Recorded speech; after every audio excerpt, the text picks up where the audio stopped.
Good afternoon. Welcome to the White House. I have no announcements to make. I'll go straight to the Associated Press. Thank you. Speaker Boehner said today that he's advised his members to not make plans for Christmas in an effort to sort of set expectations for the public here. Are we looking at a situation where a deal is still likely before Christmas, or is the end of the year more realistic? I can't speculate about the time frame. What the president is interested in is working with Congress to achieve a deal that avoids the fiscal cliff, and beyond that, addresses our long-term fiscal challenges in a balanced way. He wants to make sure, first and foremost, that the middle class does not have their taxes go up on January 1st. That is something that Congress could do today. The House of Representatives, or at least the House Republican leadership, has refused to take that action, has refused to give middle-class Americans that certainty. Why? Because they have refused to accept the fundamental fact that higher-income Americans, millionaires and billionaires, the top 2% of earners in America, are not going to have their tax cuts extended. The President has made that clear. And he will not sign a bill that extends tax cuts for the top 2%. And to tell the rest of the American people, to tell the 98% out there who have to plan for next year and the bill and figure out how they're going to pay their bills, that their taxes are going to go up because of indignation over the suggestion that people making $250,000 or $500,000 or $5 million should get a tax cut. That's just not a position the president shares. The president has previously said, though, that he was hopeful, optimistic that a deal could be reached before Christmas, given what you said about Republicans not backing down on their position on taxes. Is that still a realistic goal? Well, the president said yesterday that he remains confident that a deal is possible. The parameters of what a deal would look like are clear. And he has made abundantly clear, both in his policy presentations and in what he has said to you and to the American public, that he is willing to make tough choices on the spending side, to reduce our spending as part of a broad package that includes cuts in discretionary spending, savings from our entitlement programs, and increased revenues that are borne by those in this country who can most afford it. And he believes that a package like that is still possible, and hopes that Republican leaders join the majority of the American people. And another poll today demonstrating this, even close to 50% of Republicans in the country agreeing with this position, in acknowledging that rates have to go up on the wealthiest Americans. I mean, this is not new information for most people. This was subject of fierce debate for an entire year. The president's views and intentions were made clear again and again when it came to this. He is eager to find a compromise. He understands that that would require tough choices by him and Democrats, but a position that says we want tax cuts for the wealthiest Americans, and that is our number one priority, is not a position the president could ever sign on to. On a separate topic, there are some reports that Syrian forces have fired Scud missiles at insurgents. What can you confirm about those reports? And if they prove to be true, does that cross any type of red line for the president? Well, I cannot confirm this story. I have seen it, nor can I discuss intelligence, as you know. But if true, this would be the latest desperate act from a regime that has shown utter disregard for innocent life, utter disregard for the lives of its own citizens. Again, the idea that the Syrian regime would launch missiles within its borders at its own people is stunning, desperate, and a completely disproportionate military escalation. What is clear is that the regime's efforts to defeat militarily the opposition are failing. The opposition is becoming more unified, more organized. In fact, there is an international conference, as you know, this week to further help the opposition as it organizes and unifies. And the sooner that Assad goes, the better it will be for the Syrian people. I know you know that the president yesterday announced our decision to recognize the Syrian opposition coalition as the legitimate representative of the Syrian people. And we are working with our international partners to help strengthen the opposition and to further isolate and sanction the Assad regime. Again, if this proves to be true, it's just another indication of the depravity of Assad and his cronies. Sounds like you think it's true. Well, look, I wouldn't put this kind of act, it would not surprise me that Assad would take this kind of action, but I cannot confirm the reports at this time, and I can't discuss intelligence. Yeah. Jay, also on foreign policy, the existing sanctions regime against North Korea has not prevented it from doing exactly what it warned it would do, launching a long-range rocket. What further sanctions or other options are there, either unilaterally or through the UN Security Council, to deal with this? The United Nations Security Council is meeting today on this issue, and I would point you to the U.S. mission to the United Nations, to the U.S. ambassador to the United Nations, for indications of next steps within the Security Council. You know, what we have said, both leading up to and now in the aftermath of this launch, is that it was a provocative act that threatens regional peace and security and undermines the global non-proliferation regime. And it is regrettable that the leadership in Pyongyang chose to take this course in flagrant violation of its international obligations. As you know, UN Security Council Resolution 1718 requires the DPRK to abandon its ballistic missile program in a complete, verifiable, and irreversible manner. UN Security Council Resolutions 1718 and 1874 require Pyongyang to suspend all activities related to its ballistic missile program and to reestablish a moratorium on missile launches. Therefore, this action is, again, in flagrant violation of a series of UN Security Council resolutions. It demonstrates a decision by the regime to continue a pattern of disregard for its international obligations. And what we have seen since this president came into office is the building of an international consensus that includes Russia and China in opposition to these actions. I think you saw the Chinese made clear their opposition to this launch prior to it and their regret over the fact that it took place after it happened. So we will continue to work with our international partners to ensure that the North Korean regime is further isolated, that it is further punished for its flagrant violations of international obligations, and the specifics behind those further steps will await action in New York. You mentioned China. Does the U.S. have a strategy for encouraging China to be more receptive to further sanctions against North Korea? Well, we engage with the Chinese, the Russians, and others on the Security Council and beyond in our effort to build a consensus about the unacceptability of North Korea's actions with regards to its ballistic missile program and obviously its nuclear program.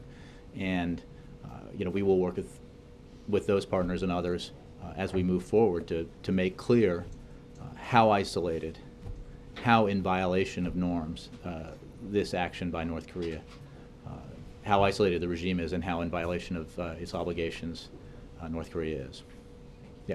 Given what you're calling the flagrant violations by North Korea, does the president believe there is a way to stop them, and does he believe another approach should be considered? Well, I would simply say that the president is concerned about North Korea's behavior and has been. He has made non-proliferation a top national security priority and will continue to do that.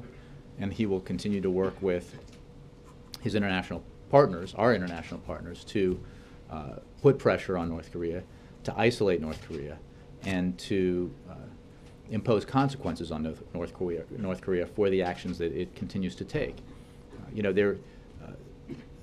there has and remains a path for North Korea to end its isolation, but that requires abiding by its international obligations, abiding by the United Nations Security Council resolutions that I mentioned before. And it has chosen not to, and therefore there will be consequences for that.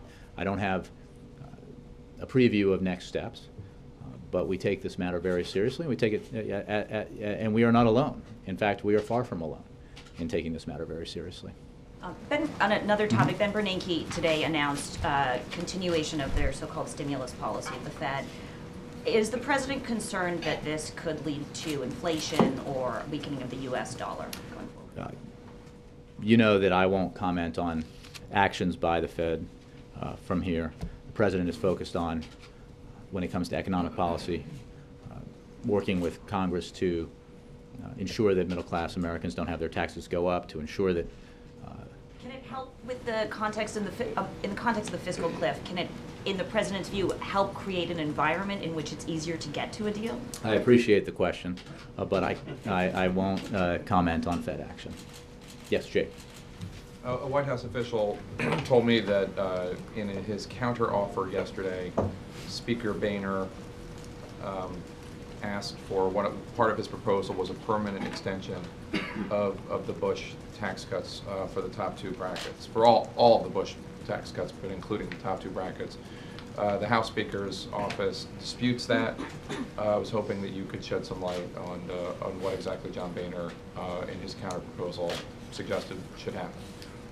I'm not going to get into the details of the proposals that have gone back and forth, but I can say that because it has been public in the positions that the Speaker has put forward, that we do not accept the position that was outlined in the letter that the Speaker sent previously, that Bush tax cuts for the top earners can be extended. The President has made clear he will not support legislation that hands another tax cut to the wealthiest 2% of American earners. We can't afford it. It is bad economic policy, and the result of pursuing that policy would mean added burdens to the middle class, added burdens to seniors, added burdens to families with children who have disabilities. That's unacceptable to the President. He is willing to make tough choices, and he has made clear and specified the spending cuts that he is willing to make, and he has said that he is willing to go further as part of a broader deficit reduction plan. But he will not extend the tax cuts for the wealthiest Americans. And it is not a plausible position, as Jason Furman from the National Economic Council made clear in his presentation to you last week, to say that we can somehow magically achieve significant revenue on the order that we need for that balanced deficit reduction package simply by closing loopholes that they will not name or capping deductions that they will not specify sometime in the future. That is, those magic beans are just beans, and that fairy dust is just dust. It is not serious, and the President will not sign an extension of the Bush tax cuts for the wealthiest. Just to clarify, I'm telling you that a White House official told me that was what Speaker Boehner said. I understand. I'm not disputing the characterization. I'm just simply saying that we know what, I'm not going to talk about internal discussions that have been taking place or proposals that are changing hands. It is, I think, explicitly, and in the letter that the Speaker put forward and made public. That was 2 weeks ago. And I don't believe that we've heard anything from the leadership that suggests they have moved off their position.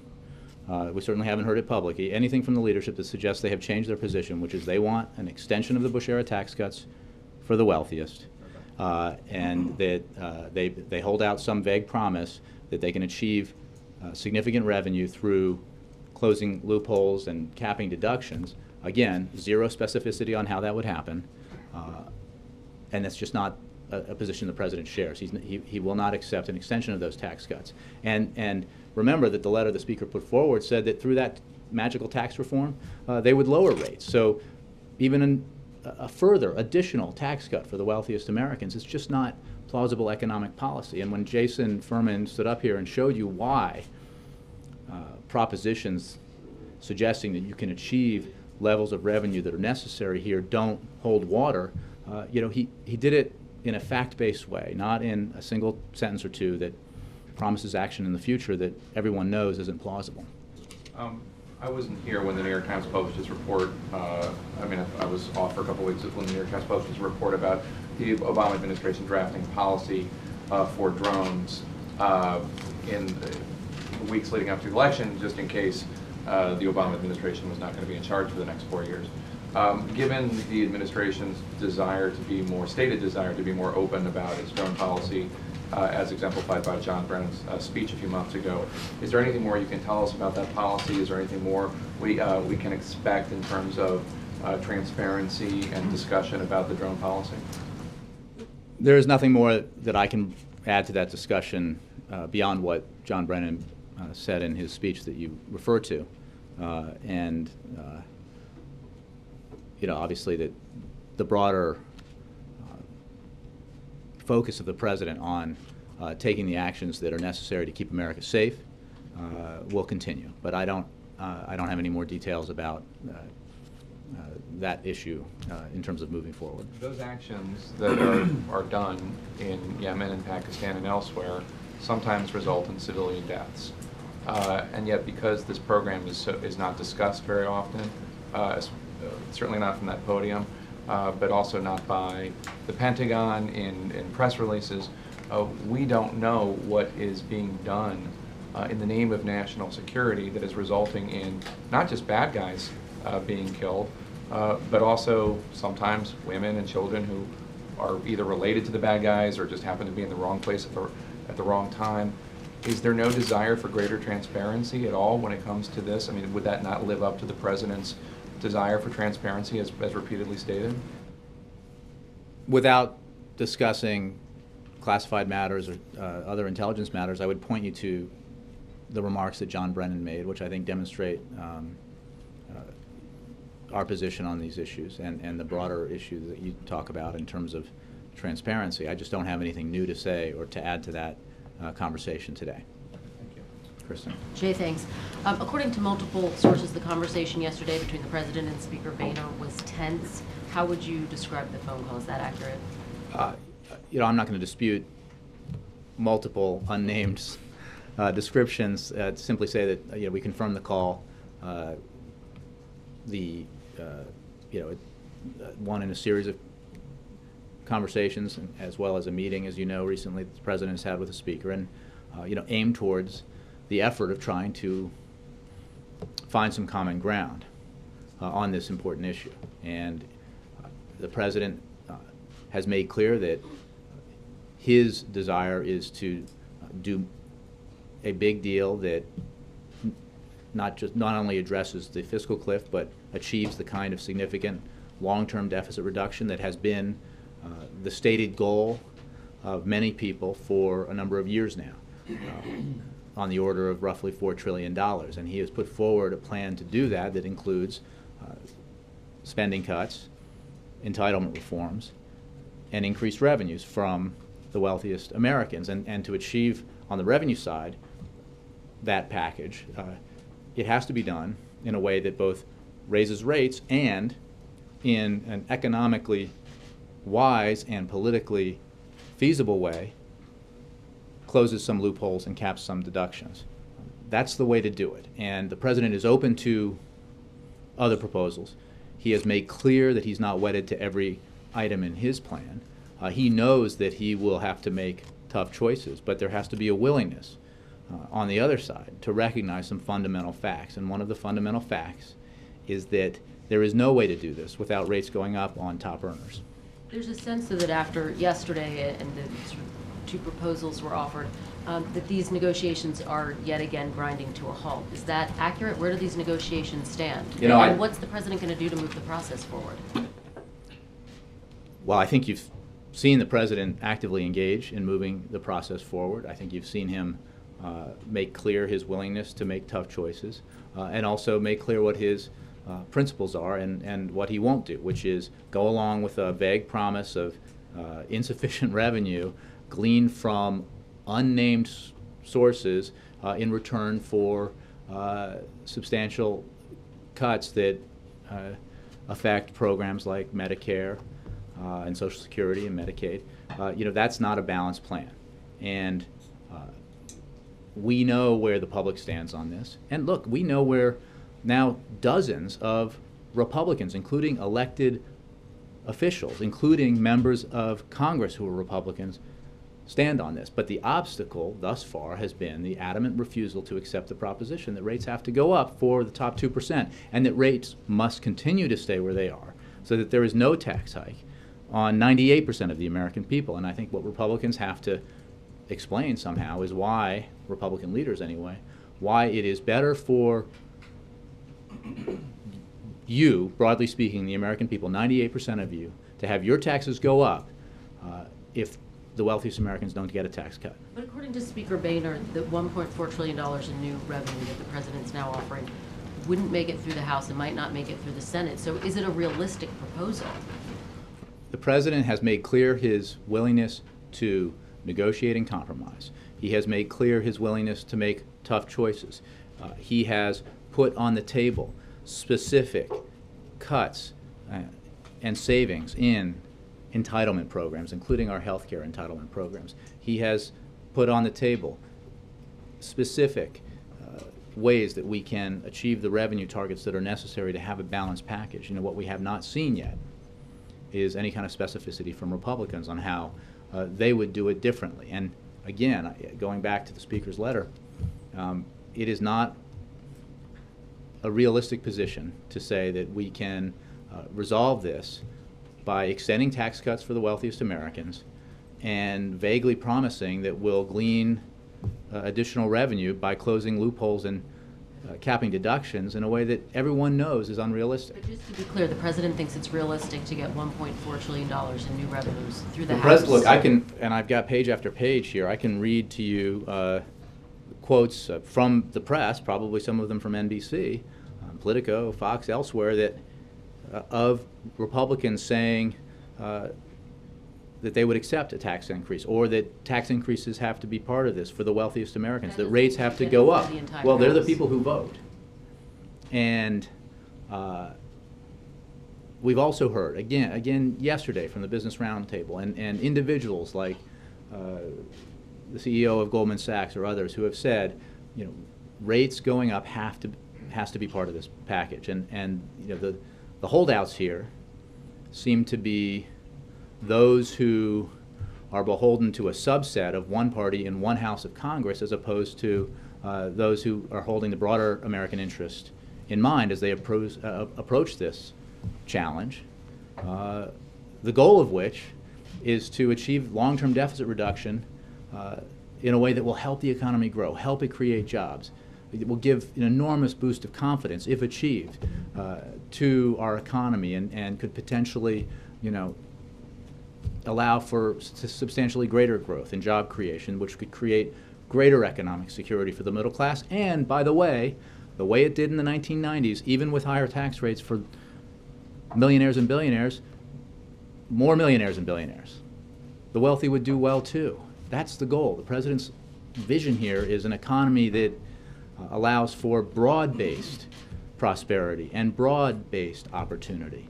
It is not a vision that says, you know, we're not going to do anything unless the top 2% get a tax cut.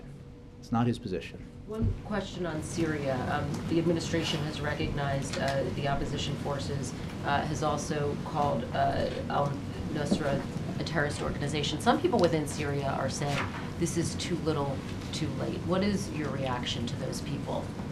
Well, the United States is working with a broad array of international partners in its support for the Syrian people and the Syrian opposition. And a major step is being taken today, as the President made clear yesterday, in recognizing the Syrian opposition coalition as the legitimate representative of the Syrian people.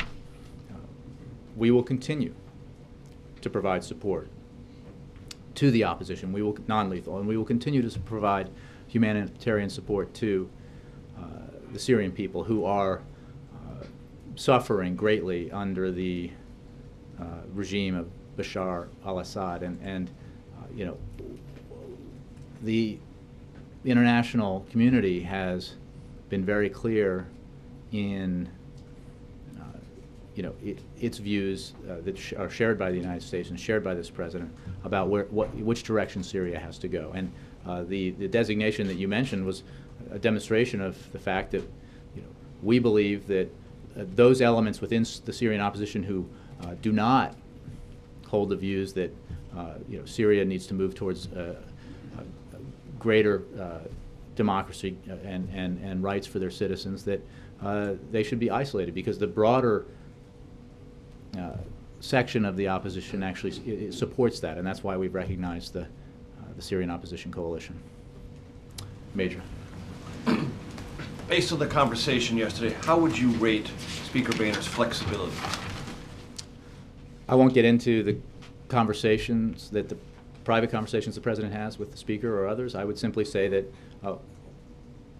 as made clear by the letter that the Speaker made public. And reiterated in the call yesterday.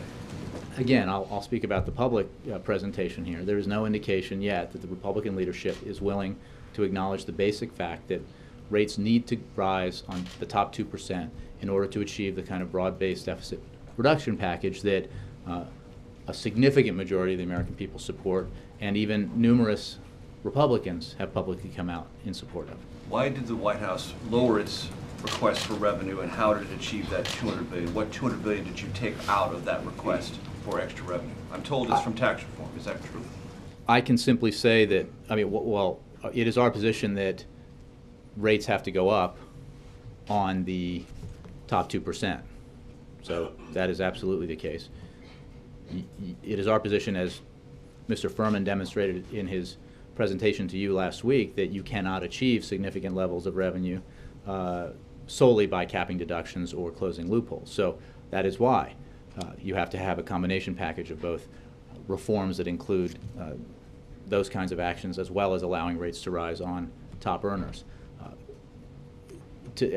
As to the proposal that you, or the offer that you reference, I mean, I think it demonstrates the fact that we are willing to try to find a compromise. We are willing to try to work with the Republicans to find an agreement that achieves the broad-based deficit reduction that is supposedly the goal that we all share, and achieve it in a way that doesn't stick it to the middle class, that doesn't leave seniors holding the bag, and that asks, as the President made clear he thought was the right thing to do, asks those who can most afford it to pay a little bit more. And that's where he's been, and it is demonstrated in the proposals he's put forward, and it is demonstrated in the spirit with which he has approached these negotiations. He knows that compromise requires tough decisions by both sides, but it cannot require compromise by one side only. Why did you add yesterday corporate tax reform to the mix, and how do you respond to the Speaker's contention that that is a red herring, that they always assumed corporate tax reform would be part of these broader conversations on the future of the tax code, and that it's not a concession or an offer? I'm not. What I won't do is negotiate the particulars from here, because I think that, as I said yesterday, and have said confirmed here and up on the Hill. But again, I won't negotiate the particulars of it. The President No, supports. you're not negotiating. There's something that's been confirmed that was put on the table yesterday. I'm just I'm asking why. not disputing Okay. anything. I'm just saying I won't, like, you citing what one party said and what others said about it. I will simply say that corporate tax reform is a goal the President shares with many members in Congress, as well as the business community, and it is one that he's serious about and hopes to pursue. His goal is to try to find an agreement with Republicans that strengthens and protects the middle class, that helps our economy grow, that helps it create jobs, and that achieves the deficit reduction that also will help our economy grow and create jobs in a balanced way. So that's the President's goal. Last question. Based on where we are now, does the President feel it's incumbent upon him to provide any new proposals to the Republicans? I'm not going to game out how the next days and weeks play out. The process, we hope, will continue. Again, there is a simple proposition here that So it's possible a position. Republicans can reiterate their position, the President could compromise some more. Well, I think I've said before, we're not going to just negotiate with ourselves. But the President believes, as he said yesterday, that a deal is possible. He's confident that a deal is achievable. Well, there have been more than, obviously he's had more than one conversation with the Speaker and many conversations with many other stakeholders in this process, and the process continues. But let's make clear what is absolutely his position. And he has been clear about this for quite a long time. He will not sign an extension of the Bush tax cuts for the top 2%. It is not a viable position to say that the highest priority here should be that wealthy folks get another tax cut. That is not good economic policy. We can't afford it. It's not fair. And the president believes that the focus ought to be on the middle class here. And if the focus were on the middle class universally up on Capitol Hill, 98% of the American people would already know that they were getting a tax cut next year. But that hasn't happened. Well, that's a tax cut compared to what current law is. And let's also recognize the fact here that when those who oppose that position say that we can't hike taxes on the top 2%, nobody's asking them to vote for a tax hike for the top 2%. We're asking that they vote for a tax cut extension for 98% of the American people, and to let the rest of that law stand as is, which means that those tax cuts for the wealthiest expire. That's how the law was written. That's how it was designed, as you know, because you and I both covered it back in 2001 and 2003 with a 10-year window and then an extension, precisely because the designers, the authors of those tax cuts knew that they were explosively expensive in the out years, knew that they were budget busters. And while they promised otherwise, that's what America got. They got a series of economic policies that took record surpluses and turned them into record deficits, and now you have some of the same people who supported those policies saying, we got to do that again because it was so good for America. The president disagrees. Wendell. You said a short while ago the president is eager for a compromise. How is that helped by him predicting publicly that Speaker Boehner will cave on the tax cuts for the top 2%? What the president was saying is reiterating his position, which is that he will not sign an extension of tax cuts for the top 2%, as I think I've made clear several times just today, and that a reasonable compromise has to include rates going up on the top 2%, while taxes are cut for the rest of the country, for income taxes. And that, again, is a position that supposedly is universally supported up on Capitol Hill. Let's give extended tax cuts to the middle class. The president supports permanent extension of those tax cuts to the middle class. And by middle class, again, we're talking about 98% of Americans. We should be able to act on that right away. So the fact that the president is saying that he predicted the Speaker will cave. Well, again, I think the president predicted that the Speaker would not want to hold a position, and that Republicans in general would not want to maintain a position that would result in everybody's taxes going up because of their insistence that the wealthiest Americans get a tax cut. That doesn't seem like a very popular position to take. But I will leave it to the Speaker and others to decide if that's the position that they'll maintain. But the president believes that there is broad acknowledgement of the fact that rates need to go up for the top earners. We had a sustained debate about this issue. The public has made clear their views on it, broadly speaking, and he understands that as part of a broader deficit reduction package that everyone's going to have to make some tough choices, including him, and he has demonstrated his willingness to do that. You've often said the president's the only party in this dispute that's put a comprehensive plan on the table, but that was the September plan of last year that included stimulus spending and various other things, and was rejected. Actually, you're misremembering. The September proposal we're talking about was the proposal to the super committee aimed specifically at achieving the necessary deficit reduction that was. That is, I presumed, what you were talking about when you were talking about a detailed plan for spending cuts. I held it up here just yesterday. Exactly. Why is that still relevant? Why wouldn't it be? Because of things it includes, like stimulus spending and various other things that have been roundly rejected. I think you're talking about there's the president's proposal that he has put forward to leaders in Congress that includes our belief that we need to make infrastructure investments. We need to make sure that millions of Americans don't fall off a different kind of cliff when their unemployment insurance benefits expire. That those benefits were extended under President Bush when the unemployment rate was lower than it is now. The specific spending cuts that we're talking about, and the proposals the President put forward to the super committee in September of 2011 are absolutely So it's viable only, today. It's only portions of that plan that you say are Well, again, suggested. I'm happy to go over the details of the plan. There's the President's budget, there's the President's proposal to the super committee. The goal of the super committee, which it failed to achieve, was to enact deficit reduction on the order of $1.2 trillion to avert the sequester. Well, they didn't do that, so now the sequester is upon us.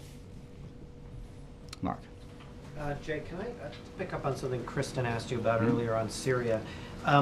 You talked about how designating a group like al-Nusra is a way of isolating an extremist force that doesn't share the U.S.'s vision for the future in Syria. But based on our paper's reporting from the ground, that designation appears to have actually, far from isolating the group, unified people in Syria from secular liberals to conservative Islamists in rejecting the American action. Many of these people view al-Nusra as, for whatever flaws it may have, one of the most effective fighting forces against the Assad regime.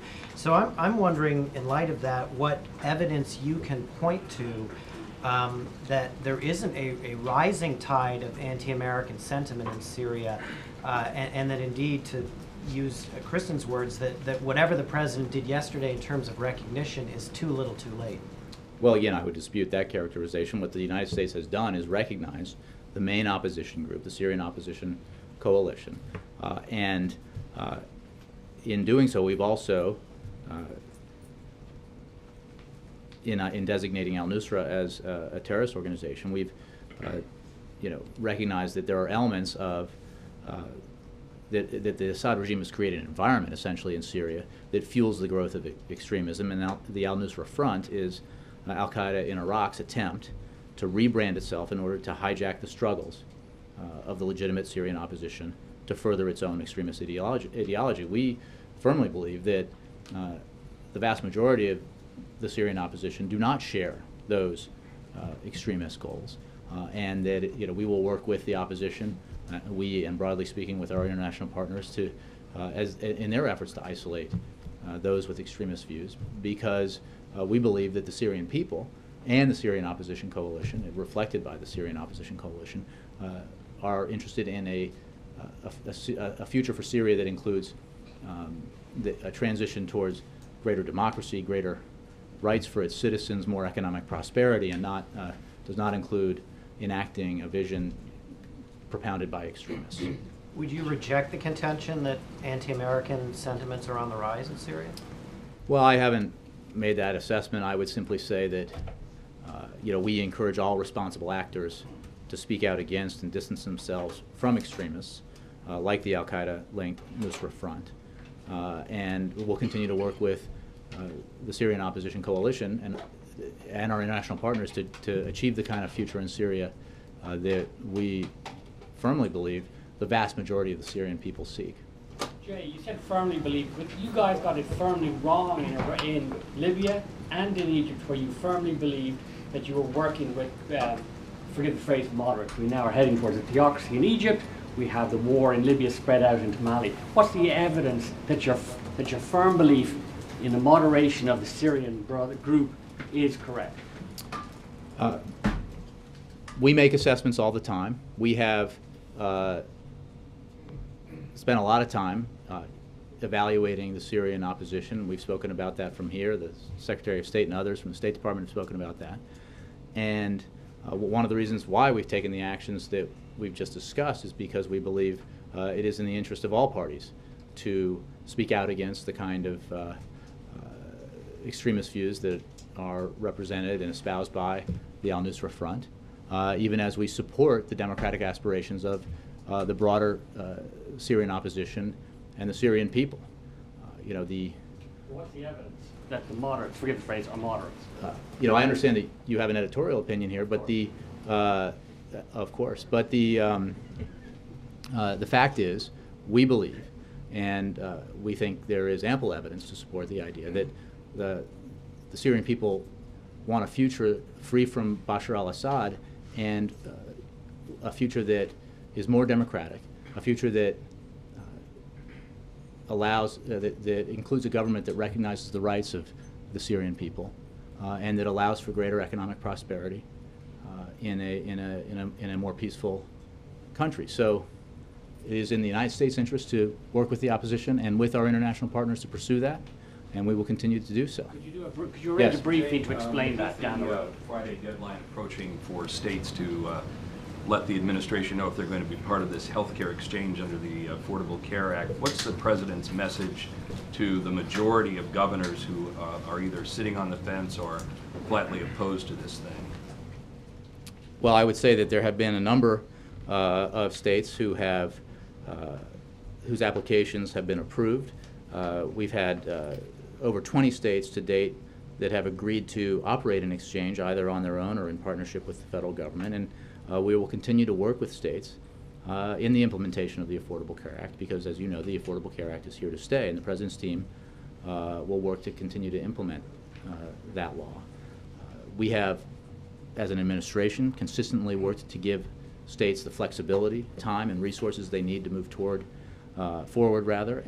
in the implementation of the Affordable Care Act. And for details on that process, HHS is the best place to go. But we believe there has been considerable progress towards implementation, and more and more states that have either had their applications approved to run their own health insurance exchanges, or have agreed to operate an exchange either on their own or in conjunction with the federal government. Process aside, though, Jay, is the president, this was his signature measure, as we all know, is he disappointed that most states still have not signed on to this? Well, I think the president is pleased with the progress that's been made, and his administration is working to continue to implement the Affordable Care Act, and that process continues. Why do you think most states have not signed on? I would refer you to HHS for details. I think it is a fact that there was consideration of the Affordable Care Act by the Supreme Court, and that decision was only earlier this year. We continue to implement the law. The court upheld the law, and the president looks forward to full implementation. Thanks. Mara. Just a question about the fiscal cliff. Clearly, you've shown some flexibility on the amount of the revenues that you need. I'm wondering how flexible the president is on entitlements, which is the other thing that Boehner needs in order to get his troops to do something they're clearly outside of their comfort zone. Well, I won't negotiate from here, but the president has made clear that spending reductions, including savings from our entitlement programs, must be part of this broad package that also must include balance, which means the revenues that we've talked about. And he understands that he'll have to make tough choices, and that others will as well. But I won't negotiate the specifics of what those choices will be. I would point you to the fact that this president has already put on paper savings from entitlement programs. And he has already implemented a law that the CBO acknowledges or has shown in their documentation is a long-term deficit reducer. So, and that achieves savings in our healthcare costs rather than burden shifting of those costs over to seniors, which was the goal of the Republican proposal in the Republican budget. That's not an approach that the president supports. As I think he made amply clear over the past year that But is that what asking seniors to take on thousands and thousands of dollars in extra costs in order to give tax cuts to billionaires and millionaires, not the approach this president supports. Right, but the things you just listed that he's proposed, is that what you mean by getting outside of your comfort zone? If you're asking me, is he willing to do more, I think the president has made clear that he has made tough choices and he's willing to make more tough choices. But he is not going to accept a deal that extends tax cuts for the wealthiest Americans, that offers no specificity on how to achieve revenue targets, only vague promises that they can be achieved through some process of reform that in the Speaker's letter suggests that we would lower rates again, give another tax cut to millionaires and billionaires. That's just not serious math, and it's not policy this president could accept. Does the president believe that the Republicans have to wave the white flag first on rates? I've asked this before, but it seems like we still haven't gotten beyond that. Do they have to do that first before you can even discuss entitlement? Again, I'm not going to get into the back and forth that has taken place and is taking place between Capitol Hill and the White House on the specifics of a hoped-for deal. But I think the president has demonstrated in his proposals and in these negotiations his willingness to make tough choices. But he has been and is very clear that there is not an avenue here to a deal that includes tax cuts for the top 2%. I mean, those who continue to insist that that's their bottom line seem not to understand that that's not acceptable. That cannot happen as part of this deal because it is simply not good policy. And I've just been around long enough, and you have too, Mara, to know that we have recent examples of how these two policy positions play out and what results economically from the implementation of those policies. And some of the very leaders on Capitol Hill who insist we can't raise rates on the wealthiest Americans, on millionaires and billionaires, because it would be bad for the economy, insisted the very same thing in 1993 when those rates were first implemented under President Clinton. And boy, were they wrong. They don't really explain it well, how they took that position and predicted with great confidence that it would lead to economic decline. They don't explain how it led to the longest economic expansion in peacetime in the United States, and the creation of a vast amount of wealth, not just for millionaires and billionaires, but for the middle class, and 23 million new jobs. Now, we have that to go by, and then we have what happened after the implementation of a series, 2 massive tax cuts, the benefits of which went disproportionately to top earners. Surpluses that turned to deficits, and a cascading economic crisis and financial crisis and recession, the likes of which none of us in our lifetimes have ever seen. It would seem that going out and saying we want to do that again would not be a great plan for in an effort to get popular support. Thanks, Jay. Thanks.